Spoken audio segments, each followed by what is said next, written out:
Hi everyone, it's Kayvon with Ascari Art.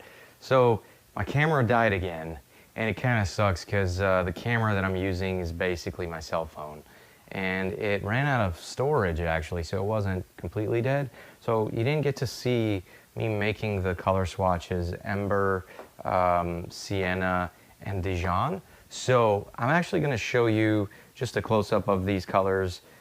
This is called Ember by Tim Holtz. This is one of the new 2020 color lineups. As you can see here, there's a lot of yellows here coming out. This is what I was trying to show on camera, but you can't really see it. So once I scan these, you'll be able to see them better.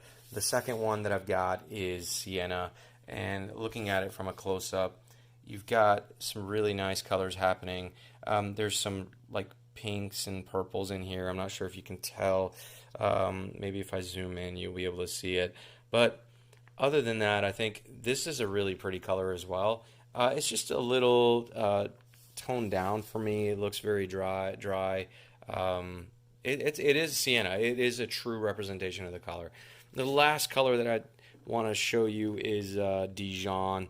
And Dijon, like I mentioned, this looks like a 1-month-old dirty diaper, as I like to say, because it is very greenish brown color. I'm not exactly sure how I'll be able to use this, but you know, it's just the color.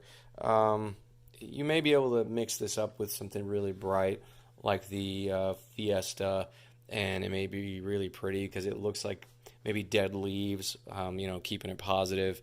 But overall, it's a really pretty color as well. I will have these all scanned on my website, ascariart.com/blog. Check it out. Let me know what you think, and I will. The only color set that I've got left is the Everglades, the greens. Just stay tuned. Thanks again.